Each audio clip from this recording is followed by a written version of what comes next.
Cheguei aqui para falar sobre casamento na visão sistêmica, que eu achei muito bacana a nossa aula de ontem e eu queria muito trazer um pouco do tema de ontem, aproveitando que tá super quentinho aqui na minha mente. Vamos lá. Casamento. Nós precisamos entender que existe o casamento de clãs, que é o quê? Quando o Rafa e a Thierry se casam e se tornam um só, existe uma ajunção de clãs. Portanto, é importantíssimo a Thierry entender o que significa amor pro Rafa. Porque o significado de amor pro Rafa talvez não seja o significado de amor pro Thierry. E isso precisa ficar claro que não é sobre as linguagens de amor. Mas sim, você pegar e falar pro seu cônjuge assim: ei, amor, me fala em 3 palavras, em 3 características, o que significa amor pra você. Pra mim, Thierry, ontem, companheirismo, conexão e entrega. Isso é de acordo com a Thierry. E essas características do amor pra Thierry é de acordo com a história da Thierry. Então, se eu olhar pra trás, eu tive exemplos de companheirismo dos meus pais. Eu vi os meus pais com uma conexão incrível. E eu vi também os meus pais se entregando um para o outro. Porém, eu também tenho que olhar que na minha caminhada, na minha trajetória, houve ausência disso. Porque em relacionamentos passados faltou companheirismo. Em relacionamentos passados faltou também a entrega. Faltou também a conexão. Então, muito do que a gente vai colocar de característica sobre o amor está relacionado a nossas histórias. E aí, essas são as características de amor para Thierry. O Rafa carrega as características dele. Portanto, eu preciso entender que as características do amor para mim talvez não sejam as mesmas características para o Rafa. Cada um vai carregar uma característica. Talvez exista assim. Exemplo, uma das coisas que eu vejo que a gente se preocupa muito é sobre essa sintonia, essa conexão. Então, talvez uma das características pro Rafa do amor seja essa conexão também. E a gente preza muito por isso, de a gente sempre estar muito conectado, de a gente deixar fluir a nossa sintonia e tudo mais. Então, a partir do momento que a gente entende essas características de ambos, a gente vai conseguir ter um equilíbrio no relacionamento, no casamento. E isso vai honrar a ordem do equilíbrio, entre o dar e o receber. Que eu sei o que eu tenho que dar pro Rafa e ele também sabe o que tem que me dar. E a gente vai fazer essa troca entre o dar e o receber em equilíbrio. A gente honra a ordem do amor e a gente vai ter sucesso no casamento. Mas não só isso, olha que interessante. A indisponibilidade de um dos cônjuges no casamento. Por exemplo, suponhamos que aqui tenha a mãe e o pai do Rafa, e aqui tem a mãe e o pai da Tina. Se a Thierry tem uma conexão muito forte com o pai dela, ou talvez ela até busca ali suprir algo do passado, olhando pro pai, conectada com o pai, ela deixa o Rafa sozinho e ela se torna indisponível para esse relacionamento. E o Rafa possivelmente não enxergue isso. Ou pode ser ao contrário, o Rafa pode ter aqui uma conexão muito forte com a mãe, talvez cuidar do zelo, enfim, ou talvez também buscar algo que ele não teve no passado ali, na infância, na primeira infância, e aí ele deixa a Thierry sozinha aqui. E isso é uma grande abertura para um divórcio.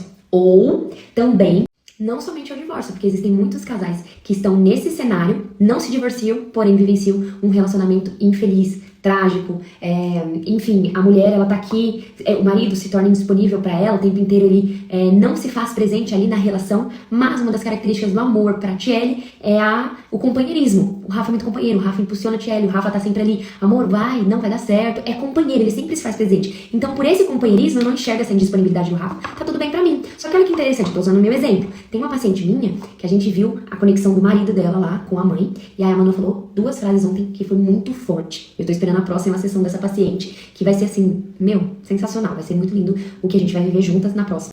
Olha essa frase. O filhinho da mamãe, ele não é admirado pela esposa. Um dos pilares do casamento é a admiração. Ou a filhinha do papai não é admirada pelo seu esposo. E aqui acontece o quê? Quando um dos dois está aqui, ó, nessa conexão, nessa posição de filhinho da mamãe, que é o quê? Não cresceu, não evoluiu, nessa questão assim de quebra do elo emocional ali, do casamento emocional, vai gerar aqui nesse casamento uma pessoa sozinha, e fora isso, uma pessoa que não admira o outro, em questão de homem, de marido. O que vai acontecer nesse casamento, gente? Tá mais claro do que nunca. É divórcio. Então, a mulher, se ela olha e vê o filhinho ali nessa posição de neném da mamãe, ela não vai admirar ele, ela não vai ter prazer, ela não vai ter desejo, ela não vai querer estar perto.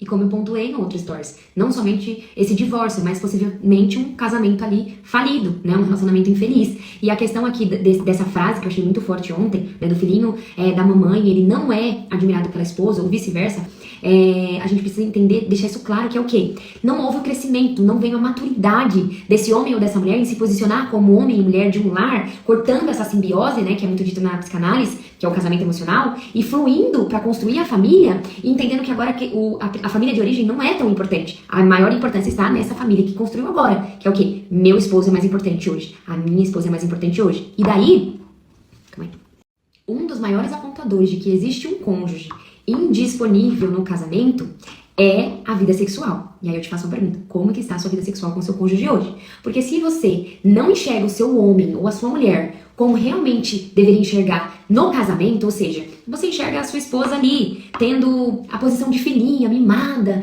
vitimizando o tempo inteiro. Então como que você vai admirar uma criança? Você não quer se relacionar com uma criança. Você vai se relacionar com uma mulher, você vai se relacionar com um homem. Então, quando existe essa indisponibilidade, né, quando um dos dois está indisponível, vai ter muitos problemas na vida sexual. Porque não vai ter desejo, não vai ter admiração, não vai ter desejo. Outra questão também é o companheirismo, é a comunicação, tem vários pontos, mas o maior sempre... Portanto, o maior apontador dessa indisponibilidade de um dos dois está relacionado à vida sexual, que é a atividade do casal. Porque se a Tchelle tá aqui tendo, né, essa conexão, tá na posição de filhinha do papai, o que acontece? O Rafa ele fica aqui sozinho e aqui eu dou até a oportunidade para chegar alguém. Ou seja, traição, infidelidade. Mas não somente isso, tá? Tô dando um exemplo bem superficial aqui pra vocês entenderem. Só que aí aqui o que acontece? O Rafa, ele não vai procurar a Tchelle. Porque até então a Tchelle não procura o Rafa. Porque a Tchelle casou com o Rafa querendo o pai dela. E aí ela vai enxergar o pai dela, ninguém se relaciona com o pai. E vice-versa, ninguém se relaciona com a mãe. Então, se você tá tendo questões sexuais, se atente. Se atente porque o sexo é um presente de Deus para o casamento. E é necessário a gente ter. E não estou falando de quantidade, tá, gente? Eu aprendi isso. Não é quantidade, é qualidade. Então não é que você tem que fazer 5 vezes na semana, 10 vezes na semana. Não é isso. É qualidade. É você vivenciar ali o prazer, é você ter a entrega, é você fazer com excelência. Então, como que está a saúde sexual do seu casamento? E aí você vai olhar para as outras questões também. Então, é fazer uma autoanálise do casamento. Porém, eu pontuei o sexo porque é um dos maiores índices. E aí, falando dessa minha paciente, o marido dela tá lá, tendo uma conexão, né? Ele fica na posição de filhinho, tanto que qualquer coisa que acontece, ele liga pra mãe desesperadamente, ele não resolve. Ele espera a mãe resolver pra ele. Então, vai ser bem forte a constelação que a gente vai fazer e essa consciência que a gente vai... Essa consciência que a gente vai trazer pro casamento. Por quê? Porque ela se culpa. Ela acha que o erro e o problema das questões que ela tá vivendo conjugal é 100% dela. Ela se culpa o tempo inteiro e ela tá numa depressão, assim, terrível, terrível, achando que ela tá destruindo o casamento dela. Só que olha aqui o marido onde ele tá. Ele deixa ela sozinha. Ela tá sozinha e o marido tá lá, o tempo inteiro ali. Mãe, o que você acha? Mãe, o que eu faço? Mãe, isso aqui. Mãe, onde que eu vou? Por onde eu vou? Enfim. Então, gente, isso é muito sério. Isso é muito sério. Eu espero que vocês tenham entendido, que vocês tenham captado um pouquinho da informação. Obviamente é muito superficial, é segundos que eu falei aqui. Mas é pra vocês entenderem que existe um sistema que fala. Isso aqui, ó, campo sistêmico. Sistema que as pessoas, tudo que está à nossa volta fala. É isso. Boa noite pra vocês.